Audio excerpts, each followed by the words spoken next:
Hi everyone, वीरा classes में आप सभी का स्वागत है। आज इस वीडियो में हम इलाहाबाद उच्च न्यायालय समीक्षा अधिकारी का पेपर जो है वो डिस्कस करेंगे। ये एग्ज़ाम 2019 में हुआ था। तो वीडियो को स्टार्ट करते हैं।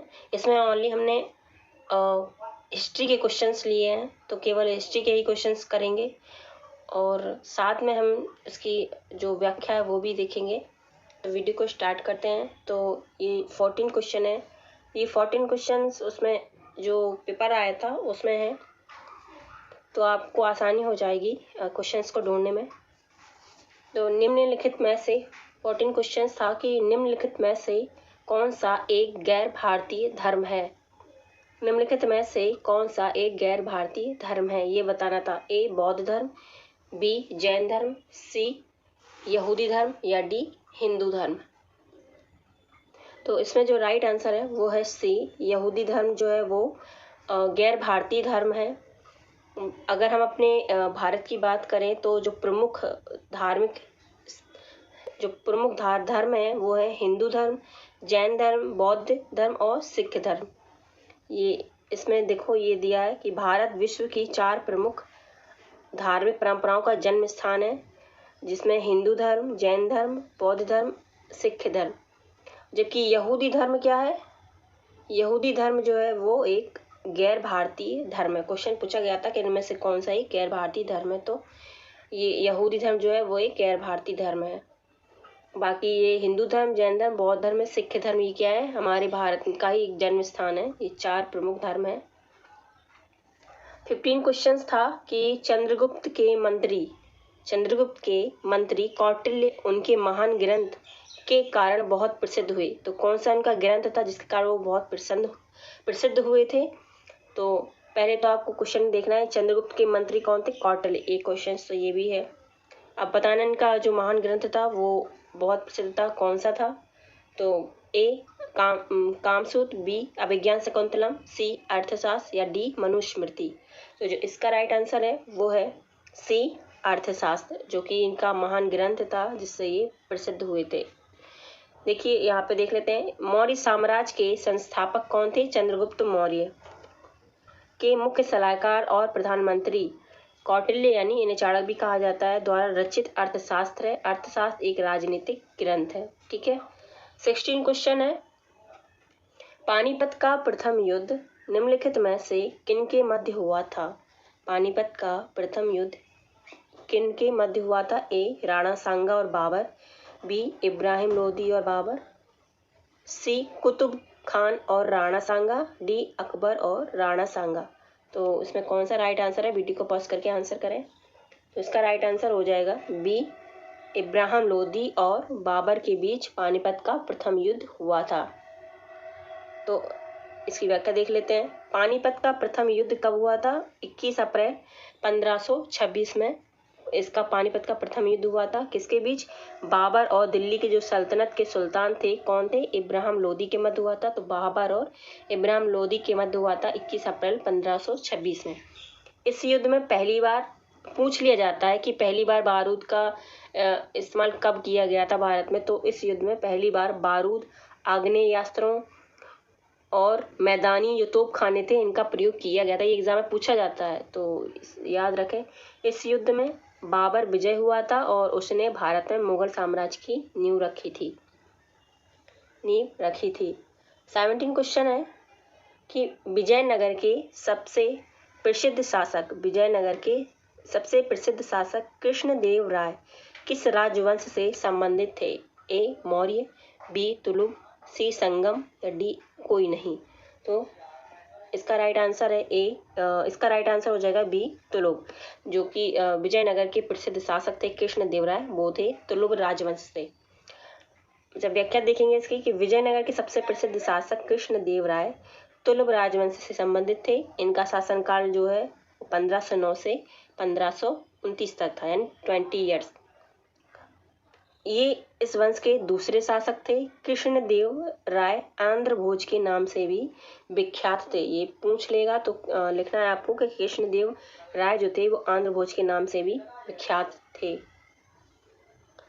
18 क्वेश्चन है, निम्नलिखित में से किसे प्रारंभिक भारतीय पुरातत्व की मुख्य अवधियों के घटनाक्रम के अनुसार क्रमबद्ध किया गया है? फिर से प्रश्न को बोलते हैं कि निम्नलिखित में से किसे प्रारंभिक भारतीय पुरातत्व की मुख्य अवधियों के घटनाक्रम के अनुसार क्रमबद्ध किया गया है? ए. नवपाषाण, मध्यपाषाण, पुरापाषाण या हड़प्पा सभ्यता। बी. पुरापाषाण, मध्यपाषाण, नवपाषाण या हड़प्पा सभ्यता। सी. पुरापाषाण, नवपाषाण, मध्यपाषाण और हड़प्पा सभ्यता। या सी. हड़प्पा सभ्यता, पुरापाषाण, मध्यपाषाण या नवपाषाण। तो क्रमबद्ध आपको लगाना है। तो उसका राइट आंसर जो है वो है बी, पहले आएगा पुरापाषाण, पहले आएगा इसका बी। जो राइट आंसर इसका है बी है। सबसे पहले आता है पुरापाषाण आता है, फिर इसके बाद मध्यपाषाण आएगा, फिर इसके बाद नवपाषाण आता है, फिर हड़प्पा सभ्यता आएगी, फिर कांस्य युग आता है हड़प्पा सभ्यता के बाद। ये इसका व्याख्या है। 19 क्वेश्चन देखेंगे। 15वीं से 16वीं शताब्दी के दौरान वाणिज्यिक व्यापार के लिए आमतौर पर हुंडी का इस्तेमाल किया जाता था। तो हुंडी का क्या मतलब है, यानी क्या तात्पर्य है, ये बताना है। 15वीं से 16वीं शताब्दी के दौरान। तो ए है सामान खरीदने के लिए इस्तेमाल की जाने वाली मुद्रा का रूप। बी. धन रखने के लिए प्रयुक्त एक प्रकार का बैंक। सी. बाजार जहां सामान की अदला बदली की जा सकती थी। डी. विनिमय पत्र। तो इसका राइट आंसर जो है वो हुंडी जो है वो विनिमय पत्र था, जो कि वाणिज्यिक व्यापार में इस्तेमाल किया जाता था 15 से 16वीं शताब्दी के बीच। 20 क्वेश्चन है। निम्नलिखित में से किसे लोकप्रिय रूप से प्राचीन भारत के नेपोलियन के रूप में जाना जाता था? तो प्राचीन भारत के नेपोलियन के रूप में किसे जाना जाता था? ए. समुद्रगुप्त, बी. चंद्रगुप्त द्वितीय, सी. कनिष्क या डी. अशोक। तो इसका जो राइट आंसर है वो है, जो प्राचीन भारत के नेपोलियन के रूप में जाना जाता था वो है समुद्रगुप्त। ए इसका राइट आंसर है। तो यहाँ पे व्याख्या देखेंगे। समुद्रगुप्त गुप्त वंश का दूसरा शासक था। समुद्रगुप्त का काल की बात करें तो 335 से 380 ईस्वी। और समुद्रगुप्त को इतिहासकार विंसेंट स्मिथ ने भारत का नेपोलियन कहा था। किसने कहा था समुद्रगुप्त को भारत का नेपोलियन? विंसेंट स्मिथ ने। 21 क्वेश्चन है। गुजरात समुद्र तट पर स्थित प्रसिद्ध जो सोमनाथ मंदिर है उसे किसने नष्ट किया था? ए. मोहम्मद गौरी, बी. महमूद गजनवी, सी. बख्तियार खिलजी या डी. कुतुबुद्दीन ऐबक। तो जो गुजरात के समुद्र तट पर स्थित था सोमनाथ मंदिर, इसको नष्ट किसने किया था? इसको नष्ट किया था महमूद गजनवी ने। यहाँ पे देखिए, महमूद गजनवी ने भारत पर 1001 से लेकर 1027 ईस्वी के बीच 17 बार आक्रमण किए थे। उसके आक्रमण का उद्देश्य धन को लूटना था। पूछ लिया जाता है कि उसका उद्देश्य क्या था, तो धन लूटना था। उसने 1026 ईस्वी में गुजरात समुद्र तट पर स्थित सोमनाथ मंदिर पर आक्रमण किया और उसे नष्ट कर दिया। 17 बार आक्रमण किया था भारत पर। सिक्कों के अध्ययन जिसमें आलेख और चित्र जैसे दृश्य तत्वों सहित धातु कर्म विश्लेषण और उनके मिलने की परिस्थिति शामिल है, उसे क्या कहा जाता है? कुल मिला के सिक्कों के अध्ययन को क्या कहा जाता है, ये पूछ रहा है। ए. पुरालेख, बी. मुद्रा शास्त्र, सी. पुरातत्व, डी. इतिहास। तो क्या कहा जाता है आपको इसमें से पता चल रहा होगा देख के, क्योंकि एक ही ऐसा ऑप्शन है, तो वो है बी. मुद्रा शास्त्र। 23 क्वेश्चन है। बंगाल में 1700 के उत्तरार्ध में स्थापित सत्ता शासन के अनुसार निम्नलिखित में से कौन सा सत्य नहीं है? मतलब जो 1700 ईस्वी थी उसके बाद जो सत्ता शासन हुआ उसके बारे में क्या सही नहीं है, ये बताना है। जो 1700 के बाद हुआ उसके बारे में बताना है। ए. कंपनी के राजस्व के भुगतान की जवाबदारी जमीनों की थी। बी. गांव के रैयत जमींदारों को किराया देते थे। सी जोतेदार अन्य रैयतों को कर्जा देते थे और उनकी उपज बेचते थे। डी रैयत गांवों में राजस्व मांग को बांटते थे। तो इसमें से सत्य नहीं है वो बताना है कि 1700 के बाद क्या नहीं होता था। तो वो इसमें से है डी रैयत जो थे वो गांव में राजस्व मांग को बांटते थे, ये गलत है। बाकी सभी सही है। एक कंपनी के राजस्व के भुगतान की जवाबदारी जमींदारों की थी, ये सही है। गांव के रैयत जो थे वो जमींदारों को किराया देते थे, ये भी सही है। जोतेदार अन्य रैयतों को कर्जा देते थे और उनकी उपज बेचते थे, ये सही है। इसकी व्याख्या देख लेते हैं। बंगाल में 1700 ईस्वी के उत्तरार्ध में स्थापित सत्ता शासन के अनुसार जो रैयत गांव में राजस्व मांग को बांटते थे वो सही नहीं है, बल्कि जमींदार जो थे वो गांव में राजस्व मांग को बांटते थे। जमींदार जो थे वो गांव में राजस्व जो मांग थी उनको बांटते थे। जोतेदार अन्य रैयतों को कर्जा देते थे और उनकी उपज को बेचते थे। इस सत्ता शासन में गांव के रैयत जमींदारों को किराया देते थे। कंपनी के राजस्व के भुगतान की जवाबदारी जो थी वो जमींदारों की थी। कंपनी के जो राजस्व के भुगतान की जवाबदेही थी वो जमींदारों की थी। इलाहाबाद उच्च न्यायालय द्वारा जारी ये जो है इसको ए माना गया है। जो पेपर था एग्जाम में जो आंसर की आई थी उसमें इसमें राइट आंसर ए को माना गया है, जबकि इसका राइट आंसर क्या था? इसका राइट आंसर है डी और इसमें माना गया है ए। ठीक है, ये इसलिए लिख दिया क्योंकि आपको पता रहे। वैसे राइट आंसर उसका वो डी ही है। 24 क्वेश्चन है। 1885 में यानी 1885 में स्थापित भारतीय राष्ट्रीय कांग्रेस के पहले अध्यक्ष प्रेसिडेंट यानी कौन थे? तो 1885 में जो भारतीय राष्ट्रीय कांग्रेस की स्थापना हुई थी उसके अध्यक्ष कौन थे? ए मोतीलाल नेहरू, बी डब्ल्यू.सी. बनर्जी, सी जवाहरलाल नेहरू और डी महात्मा गांधी। इसका राइट आंसर है बी डब्ल्यू.सी. बनर्जी थे पहले जो अध्यक्ष थे भारतीय राष्ट्रीय कांग्रेस के 1885 में। तो यहाँ पे देखें भारतीय राष्ट्रीय कांग्रेस की स्थापना 1885 में ए.ओ. ह्यूम द्वारा की गई थी, जो कि कौन थे? एक सेवानिवृत्त ब्रिटिश प्रशासनिक अधिकारी थे। इसका प्रथम अधिवेशन दिसंबर में 1885 में बम्बई में हुआ था, जिसकी अध्यक्षता ब्योमकेश चंद्र बनर्जी यानी डब्ल्यू.सी. बनर्जी ने की थी। 25 क्वेश्चन है। निम्नलिखित स्थानों में से गदर आंदोलन कहाँ आरंभ हुआ था? ए बर्मा, बी ऑस्ट्रेलिया, सी संयुक्त राज्य अमेरिका, डी जापान। तो इसका राइट आंसर जो है वो है सी अमेरिका। तो गदर आंदोलन कहाँ हुआ था आरंभ? संयुक्त राज्य अमेरिका में। तो गदर आंदोलन जो है भारत की आज़ादी के लिए ब्रिटिश साम्राज्य के विरुद्ध किए गए आंदोलन में से एक था। इसमें कौन कौन थे शामिल? लाला हरदयाल, भाई हरनाम सिंह, बाबा सोहन सिंह भाखना और केशर सिंह आदि इस आंदोलन से जुड़े थे। नवंबर 1913 को अनेक भारतीयों ने लाला हरदयाल के नेतृत्व में सैन फ्रांसिस्को यानी संयुक्त राज्य अमेरिका में गदर पार्टी की स्थापना की। सोहन सिंह भाखना इसके प्रथम अध्यक्ष थे। लाला हरदयाल इसके सचिव थे तथा काशीराम कोषाध्यक्ष चुने गए थे।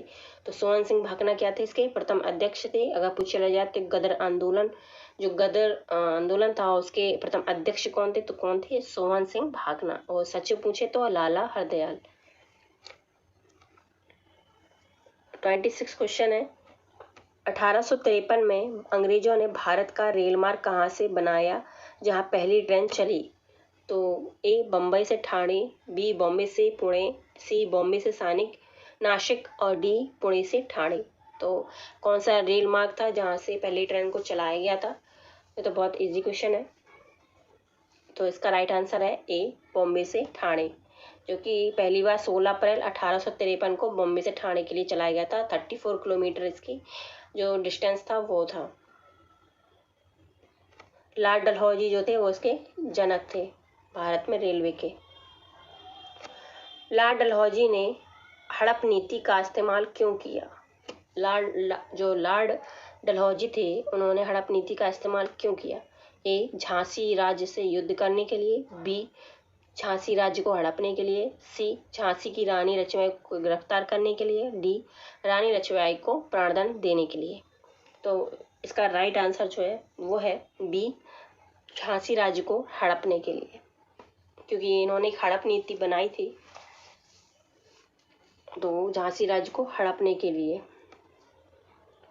डलहौजी ने हड़प नीति का इस्तेमाल 1853 में झांसी राज्य को हड़पने के लिए किया था। झांसी का ब्रिटिश राज्य में विलय कर लिया गया। 28 क्वेश्चन है, निम्नलिखित में से कौन सा विकल्प महात्मा गांधी के दांडी मार्च के उद्देश्य से बिल्कुल भी जुड़ा हुआ नहीं है? तो इनमें से कौन सा विकल्प है जो कि दांडी मार्च से नहीं जुड़ा है? ए सविनय अवज्ञा आंदोलन, बी नमक कानून के प्रावधानों की अवहेलना, सी पूर्ण स्वराज के लिए देशव्यापी जन भागीदारी प्राप्त करना, डी विदेशी कपड़ों का बहिष्कार। तो कौन सा है इसमें राइट आंसर, ये बताना कौन सा नहीं जुड़ा है दांडी मार्च से? वो है डी विदेशी कपड़ों का बहिष्कार। ये तो स्वदेशी आंदोलन में हुआ था, विदेशी कपड़ों का बहिष्कार।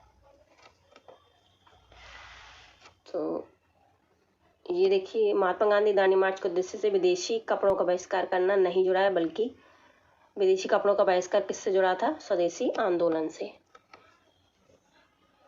29 है, कांग्रेस के नरम और गरम दल समूहों के बीच विभाजित हो जाने के बाद निम्नलिखित में से किस नेता को भारतीय राष्ट्रीय कांग्रेस के नरम दल का भाग माना जाता था? मतलब जब दो दल, नरम दल और गरम दल विभाजित हो गए, उसके बाद भारतीय राष्ट्रीय कांग्रेस के जो नरम दल का भाग किस नेता को माना जाता था? ए लाला लाजपत राय, बी गोपाल कृष्ण गोखले, सी बाल गंगाधर तिलक, डी विपिन चंद्र पाल। तो उसका राइट आंसर है बी गोपाल कृष्ण गोखले, जिन्हें नरम दल का भाग माना जाता था जब दोनों दल विभाजित हो गए उसके बाद। तो उसकी व्याख्या करें। स्वदेशी आंदोलन चलाने के तरीकों को लेकर ही कांग्रेस जो है वो सूरत अधिवेशन में उग्रवादी, यानी जिसे गरम दल भी कहा जाता है, उदारवादी जिसे नरम दल भी कहा जाता है, दोनों दलों में विभाजित हो गई। किसको लेकर? स्वदेशी आंदोलन को चलाने के तरीकों को लेकर। इस सम्मेलन की जो अध्यक्षता है वो रास बिहारी बोस ने की थी।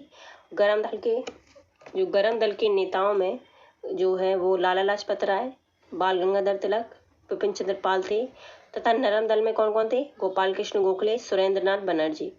इन्हें लाल बाल पाल भी बोला जाता है। गरम दल के नेता कौन कौन थे? लाल बाल पाल के नाम से भी जानते हैं। सूरत अधिवेशन कब हुआ था? 1907 में। इसकी अध्यक्षता किसने की थी? रास बिहारी बोस ने। ये सब पूछे जाते हैं। 30 क्वेश्चन है कि अलीगढ़ मुस्लिम विश्वविद्यालय की स्थापना किसने की? ए बदरुद्दीन तैयब जी, बी हामिद अली खान, सी मौलाना अबुल कलाम आज़ाद, डी सैयद अहमद खान।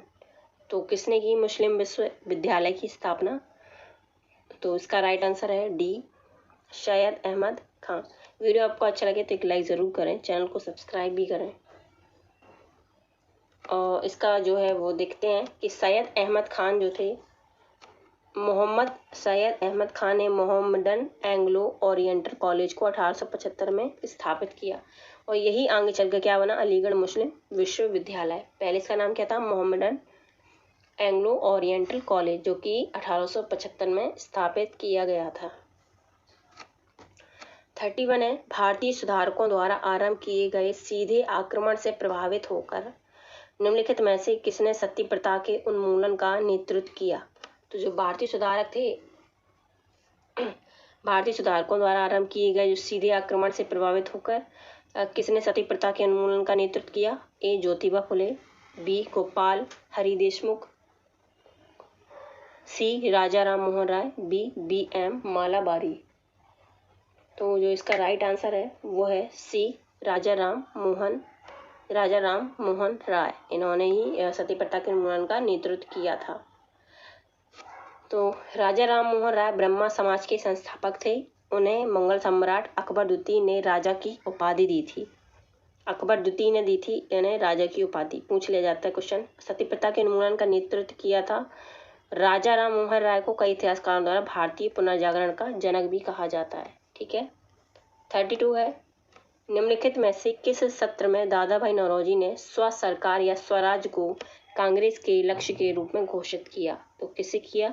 ए कलकत्ता, बी लाहौर, सी बॉम्बे या डी सूरत। कब कहाँ किया था स्वराज को घोषित, तो वो है कहाँ पर किया था, और इसे किया था कलकत्ता में। तो स्वराज को कांग्रेस के लक्ष्य के रूप में घोषित किया था कलकत्ता में दादा भाई नौरोजी के द्वारा। तो 1906 में, यहाँ देखिए 1906 में कलकत्ता अधिवेशन में दादा भाई नौरोजी ने सर्वप्रथम स्वसरकार यानी स्वराज को कांग्रेस के लक्ष्य के रूप में घोषित किया। इसी अधिवेशन में नरम दल व गरम दल के बीच जो मतभेद थे वे उभर कर आ गए थे। 33 है, इनमें से माउंट बैटन योजना के मुख्य बिंदु कौन से थे। इनमें से बताना है कि कौन सा जो बिंदु है माउंट बैटन योजना से संबंधित थे। फर्स्ट है, पंजाब और बंगाल विधानसभाएं विभाजन के साथ स्वतंत्रता के लिए मतदान करने हेतु हिंदुओं और मुसलमानों के दो समूहों में मिलेंगी। कहा गया है इसमें कि पंजाब और जो बंगाल की विधानसभाएं हैं विभाजन के साथ स्वतंत्रता के लिए जो मतदान होगा वो हिंदुओं मुसलमानों के दो समूहों में मिलेगा। सेकंड है, सिंध पाकिस्तान का भाग होगा, NWFP पाकिस्तान का हिस्सा होगा, जबकि बंगाल का सिलहट जिला भारत का हिस्सा होगा। विभाजन होने पर दो स्वतंत्र देशों और दो संविधान सभाओं का निर्माण किया जाएगा। तो इसमें से कौन सा जो मुख्य बिंदु है वो इसमें शामिल है माउंटबेटन योजना में, तो वो है सी, केवल 1 और 4। पंजाब और बंगाल विधानसभाएं विभाजन के साथ स्वतंत्रता के लिए मतदान करने हेतु हिंदुओं मुसलमानों के दो समूहों में मिलेगी। और फोर्थ है, विभाजन होने पर दो स्वतंत्र देश और दो संविधान सभाओं का निर्माण किया जाएगा, यानी जब विभाजन यानी पाकिस्तान और भारत। तो इसकी व्याख्या है 3 जून 1947 को लॉर्ड माउंटबेटन ने अपनी योजना प्रस्तुत की, जिसमें भारत की राजनीतिक समस्याओं को हल करने के लिए विभिन्न चरणों की रूपरेखा प्रस्तुत की गई। माउंटबेटन योजना के जो प्रमुख बिंदु हैं उसमें पहला है, पंजाब और बंगाल विधानसभाएं विभाजन के साथ स्वतंत्रता के लिए मतदान करने हेतु हिंदू और मुसलमानों के दो समूहों में मिलेंगी, और विभाजन होने पर दो स्वतंत्र देशों और दो संविधान सभाओं का गठन किया जाएगा। थर्ड था, रियासतों को यह छूट होगी कि वे या तो पाकिस्तान में शामिल हो या भारत में, या फिर खुद को स्वतंत्र घोषित कर लें। 34 है, पारंपरिक फुलकारी कढ़ाई शैली किस राज्य में सबसे ज्यादा प्रसिद्ध है। तो फुलकारी कढ़ाई जो है वो किस राज्य में प्रसिद्ध है। ए पश्चिम बंगाल, बी उड़ीसा, सी पंजाब, डी उत्तर प्रदेश। तो उसका राइट आंसर है सी पंजाब। फुलकारी कढ़ाई कहाँ पर है, पंजाब में। पारंपरिक फुलकारी कढ़ाई पंजाब राज्य में सबसे ज्यादा प्रसिद्ध है। यह पंजाब में होने वाले विवाह समारोह का हिस्सा होती है। इस प्रकार की कढ़ाई दुपट्टे, शाल, सूट आदि वस्त्रों में किए जाते हैं। निम्नलिखित में से कहाँ लोकगीत की एक शैली रागनी प्रसिद्ध है। तो लोकगीत की जो एक शैली है रागनी वो कहाँ पर है। रागनी जो है वो कहाँ का लोकगीत है। ए मध्य प्रदेश, बी हरियाणा, सी राजस्थान, डी पश्चिम बंगाल। तो इसका राइट आंसर है बी हरियाणा। रागनी कहाँ पर है, हरियाणा की एक लोकगीत है। तो रागिनी हरियाणा के लोकगीत के रूप में प्रसिद्ध है। मध्य प्रदेश, राजस्थान, पश्चिम बंगाल के लोकगीत क्रमशः है। मध्य प्रदेश का है निमाड़ अंचल, राजस्थान का होता है घूमर, और पश्चिम बंगाल का बाउल। मध्य प्रदेश का निमाड़ अंचल है। 38 है, सिल्क रूट के बारे में निम्नलिखित में से कौन सा कथन सत्य है। जो सिल्क रूट है उसका कौन सा कथन सत्य है। फर्स्ट है, सिल्क रूट का उपयोग केवल रेशम के व्यापार के लिए किया जाता था। सेकंड है, मार्ग सांस्कृतिक संचरण के लिए बढ़िया चैनल के रूप में भी कार्य करता था, यानी सांस्कृतिक संचरण के लिए चैनल के रूप में कार्य करता था। सिल्क रूट पूर्वी, पश्चिमी, उत्तरी और दक्षिणी सिल्क रूट में बंट जाता था। फोर्थ है, दक्षिणी सिल्क रूट पर खोतान एक सबसे महत्वपूर्ण स्थान था। तो कौन सा कथन सत्य है ये बताना है इसमें। तो जो इसका राइट आंसर है वो है, इसमें जो सही होंगे वो होंगे फर्स्ट, मार्ग जो है वो सांस्कृतिक संचरण के लिए बढ़िया चैनल के रूप में भी कार्य करता था। मतलब जो हमारी संस्कृति थी वो एक दूसरे से यहाँ से वहाँ मतलब संचरण की है, यहाँ से वहाँ संस्कृति को बांटा गया है। और फोर्थ है इसका राइट आंसर, दक्षिणी सिल्क रूट पर खोतान एक सबसे महत्वपूर्ण स्थान था। तो इसका राइट आंसर हो जाएगा A, second and fourth. Silk route जो है वो प्राचीन व्यापार नेटवर्क की एक श्रृंखला थी जो चीन और सुदूर पूर्व को यूरोप और मध्य पूर्व के देशों से जोड़ता था। यूरोप को और मध्य पूर्व को। सिल्क रूट का प्रयोग रेशम व्यापार के अतिरिक्त अन्य वस्तुओं के व्यापार एवं सांस्कृतिक यात्राओं के लिए होता था। मतलब यहाँ से वहाँ जा सकते थे, स्प्रेड किया जाता था अपनी संस्कृति को। यह दुन हुआंग से 2 भागों में विभाजित हो जाता था जो कासगढ़ में पुनः मिल जाता था। इसके दक्षिणी भाग पर खोतान तथा उत्तरी भाग पर कुचा प्रमुख नगर थे। ठीक है, अब ये लास्ट क्वेश्चन है। सूफीवाद के संबंध में निम्नलिखित में से कौन सा कथन सत्य है? वे संगीत और उपदेशों के जरिए आध्यात्मिकता का प्रचार करते थे। सेकंड है, सूफी उनके धार्मिक दृष्टिकोण में बहुत ही रूढ़िवादी होते थे। थर्ड है, सूफी धार्मिक संप्रदाय या सिलसिला में संगठित होते थे। और फोर्थ है, इनसे पीरी मुरीदी परंपरा का आरंभ हुआ। तो कौन सा सत्य है ये बताना है इसमें से। तो इसका जो राइट है वो है पहला। तो देख लेते हैं कि फर्स्ट है जो वे संगीत और उपदेशों के जरिए आध्यात्मिकता का प्रचार करते थे, ये तो सही है। और इसके बाद जो सूफी उनके धार्मिक दृष्टिकोण में बहुत ही रूढ़िवादी होते थे, तो ये गलत है। थर्ड है, सूफी धार्मिक संप्रदाय या सिलसिला से संगठित होते थे, तो ये सही है। और फोर्थ है, इनसे पीरी मुरीदी परंपरा का आरंभ हुआ, तो ये भी सही है। तो इसका जो राइट आंसर है 1, 3 एंड 4, तो ये है इसका बी राइट आंसर। इसका जो है वो देख लेते हैं व्याख्या। भारत में सूफी मत का आगमन 11वीं और 12वीं शताब्दी में माना जाता था। सूफीवाद के संबंध में निम्नलिखित कथन सत्य हैं। एक है, वे संगीत और उपदेशों के जरिए आध्यात्मिकता का प्रचार करते थे। और सूफी जो थे वो धार्मिक संप्रदाय या सिलसिला में संगठित होते थे। इनसे पीरी मुरीदी परंपरा का शुभारंभ हुआ। और सूफी संत दान, तीर्थ यात्रा और उपवास को आवश्यक मानते थे। और सूफी संत जो थे ब्रह्म आडंबर का विरोध व पवित्र जीवन का पर विश्वास करते थे। तो ये सारे क्वेश्चंस हमने करवा दिए हैं, हिस्ट्री के थे। इलाहाबाद उच्च न्यायालय और समीक्षा अधिकारी 2019 का पेपर था ये, जिसके हमने हिस्ट्री के क्वेश्चन डिस्कस किए। तो वीडियो कैसा लगा ज़रूर बताएं कमेंट बॉक्स में, और लाइक ज़रूर करें, एक चैनल को सब्सक्राइब